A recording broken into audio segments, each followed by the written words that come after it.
What's up, everybody? What's up, everybody? It's your boy Chris. It's another amazing episode of Financipation. This channel is all about making money. It's all about saving money. It's all about building generational wealth. And it's all about financially emancipating yourself from generational poverty.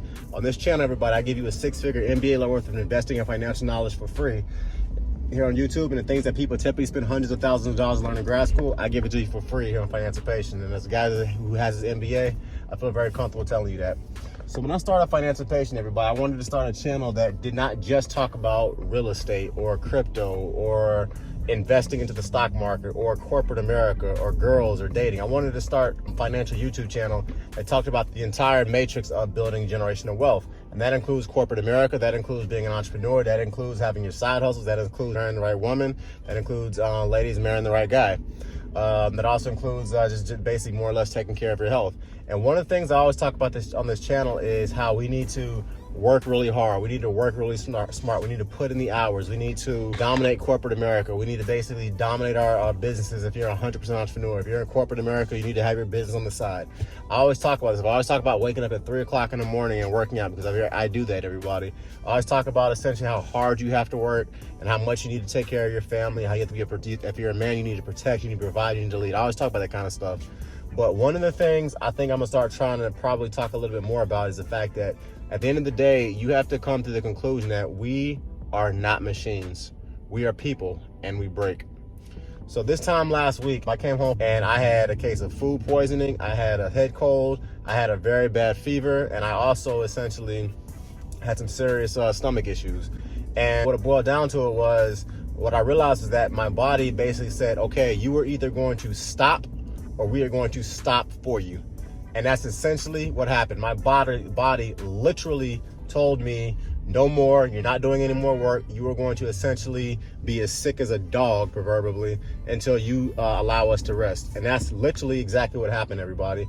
When I got off work last week, I was throwing up, I was having convulsions, I was extremely cold, my body was aching, I was hurting everywhere. I had a case of food poisoning. And when I think about it, it's because of how hard I've been going. So typically on a given night, everybody, I get up at about 3 o'clock in the morning and I go to sleep at about 10 o'clock at night. And I do that at 6 days a week. And on the seventh day that I don't do that, I'll rest a little bit and I may take maybe a 2 or 3 hour nap. But in general, I average about 5 to 5.5 hours of sleep for weeks on end. And on top of that, I have a little baby, married with a family, obviously. Additionally, I also try to go live a couple nights a week. And on top of that, I also have to dominate corporate America, because I'm still in corporate and I still thoroughly enjoy what I do for corporate in regards to essentially building billion-dollar products for the federal government. And I always talk about more or less, you need to work hard, take care of your family, you need to provide and stuff like that. But my body literally told me, no, you will rest and you will sit down.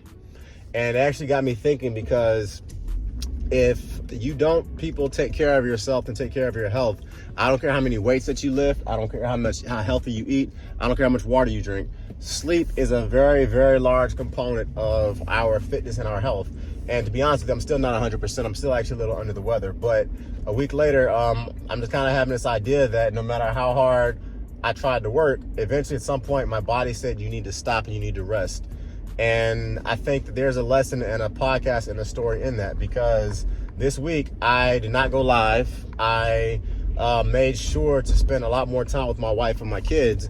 And yes, while I have done my Financipation content, I have dropped 2 videos this week, and I have done some other stuff as well in regards to pushing some of my e-products. I put a lot less emphasis this week, everybody, into Financipation, and also into corporate America for that reason. And I put a lot more time into resting, spending time with my wife, spending time with my kids, spending time with my family. And it's kind of made me put things in perspective, as far as you have to essentially know when it's time to stop. Now, if you listen to my channel, you know I am 100% pushing the whole concept of, as a man, if you work 50 hours a week, you need to be working 20 to 30 hours a week for your side hustle. And I'm not saying that you should not do that, real talk. I do think that in general, in a capitalistic society, particularly in a country like America, where you literally get paid off of how much value you bring to the world as a man, that you should work really hard. I think that in general, as men, we should be putting in the 60 to 70 hours a week, and I'm never going to change that idea and that concept. But what I realized was that when you start putting like the 85 and the 90-hour weeks, and you do this consistently week after week after week, you're getting 3 or 4 hours of sleep. Your babies are crying. You got to take care of your wife. You got to take care of the kids. You got to be there for the extracurricular activities. You got to be there for corporate America, and you're trying to run a business at the same time. At some point, everybody, you are going to break. Your body is going to just say, stop. And that's exactly what happened to me last weekend. I got home on Friday, told my wife, babe, I don't feel good. Went into the bedroom, and I did not come out until Monday morning. And I still felt like crap. But I had to go, man, no work, man, no eat, so I had to go to work. But I mean, at the end of the day, people, as I said, you have to take care of your health, and you have to essentially figure out a time period where you can stop and you can slow down. Because if you don't, serious health issues are gonna come and things like that. Now, with me, I just had, like I said, I had a really bad case of food poisoning. And additionally, I also had a fever, a cold, and some other stuff that was kind of going on. It was not necessarily serious with me, but it did, like I said, put into perspective, why are you working so hard? What's the purpose of doing all this stuff? What's the purpose of this generational wealth? What should it be? It should be so that you can eventually, at some point, work less hours, leave corporate possibly, walk away from your 6 or 7 figure or 8 figure business at some point, and spend more time with your family. So what does it benefit you if you work yourself so hard that your body breaks down, you lose the relationships that you value, and then you essentially built this multi-million-dollar kingdom and empire and you're by yourself? Or you built this multi-million-dollar kingdom and empire and your kids don't know you? Or you built this multi-million-dollar kingdom and empire and you have nobody worth of value anyway to share it with? So it made me just kind of realize while I was in bed laying down sick as a dog, saying, okay, I need to reevaluate just kind of what I mean by this whole work 85 to 90 hours a week thing, and you got to dominate corporate America and you got to dominate your side business. So yeah, it's just one of those things I just kind of want to keep in mind about that. Having said that, I also, however, don't want you guys to go in the other direction. And the other direction is typically the direction I see a lot of millennials, a lot of Gen Zers, a lot of Gen Xers as well go to, where they say, well, I only want to work 40 hours a week. Because I do truly believe that in general, the 4-hour work week is a myth. I think that in general, working harder and working smarter is significantly better than not working enough or just working flat or just working dumb. And I think a lot more people are more on the not working hard enough and just being dumb kind of category, instead of doing what I did, which is basically work myself to the point of legit sickness and exhaustion.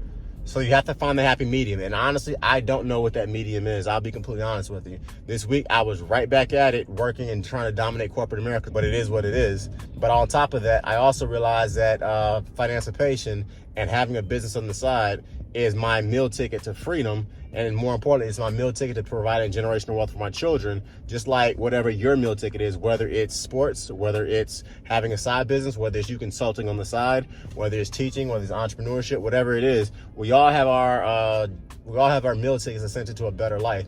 You know what those meal tickets are better than I do, but we all have that thing that we say, you know what, if I spent 5 or 10 hours a week more of doing this or working on my side business or doing my marketing campaigns or sending out my emails or checking the flyers for my businesses or mastering my craft, if I spent a little bit more time on my accounting practice on the side or my engineering practice on the side or my teaching practice on the side, or I spent a little bit more time working on my real estate business and stuff like that, I could be, instead of here, I could be here.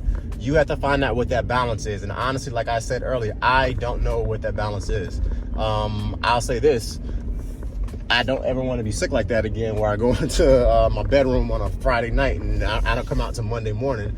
And I also don't ever want to be in a situation where I'm only relying on one stream of income. So to me, it is a happy medium, and it is a happy balance that you have to find. And finding that balance while challenging is not impossible. And I think that's something that we need to really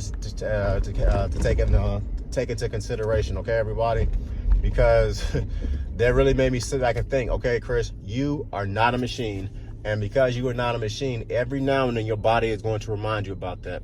And I learned that lesson very much so last week. And like I said, I'm still kind of to some extent getting over it a little bit. Still kind of getting over it to some extent. Another aspect too I want to touch on as well is that I didn't really believe this when I was younger, but I'm starting to kind of see why some of the old heads who used to tell me this. They would say, Chris, make sure that as you matriculate through your career and you're dominating corporate, you're doing this, and this, make sure that you realize that there is a due date to this kind of stuff. Now, initially, when these older gentlemen would tell me, and older women as well would tell me some kind of stuff, I kind of figure, okay, yeah, the due date is when you're dead or you retire. Those are the due dates. Later on, I started realizing that these people were not talking at all about retirement or about death.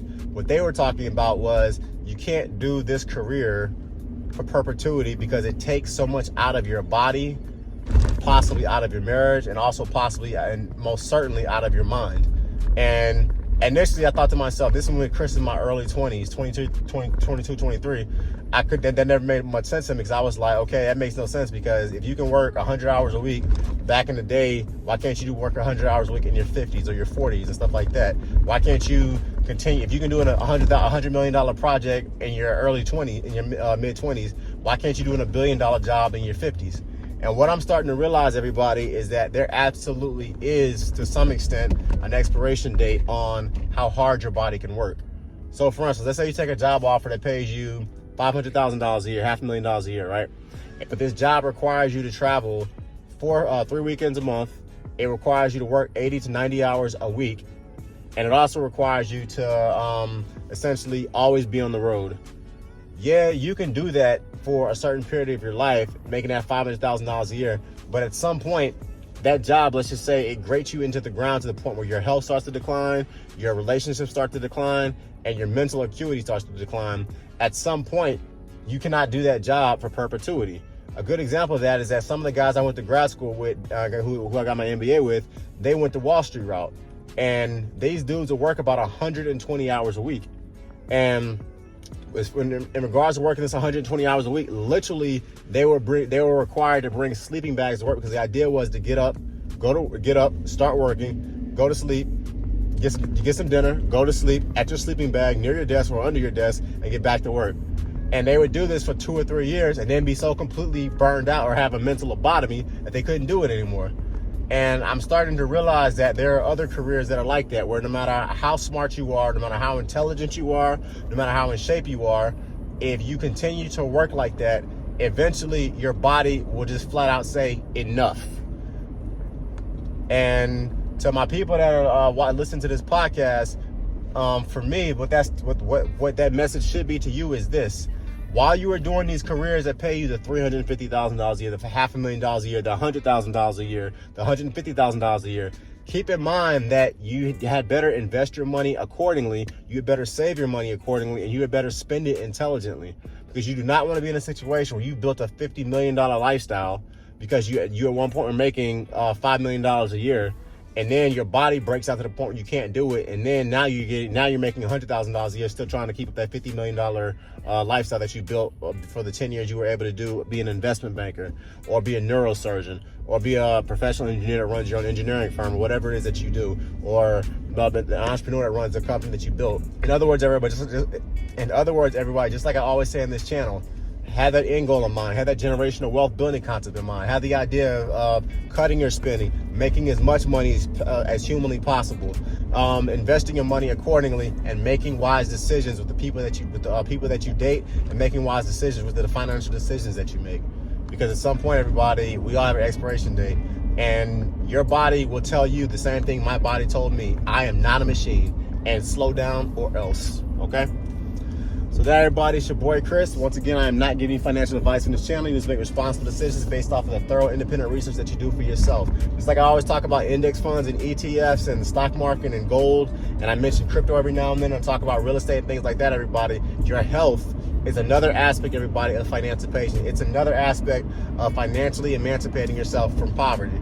And take care of your health. And not overworking yourself and not working yourself to the point of exhaustion and getting 3 or 4 hours of sleep for months on end like I was doing is also an aspect of building generational wealth and building and getting financial freedom. So make sure, everybody, that you do not neglect that too much. All right, everybody, it's your boy Chris. I'm out. Peace.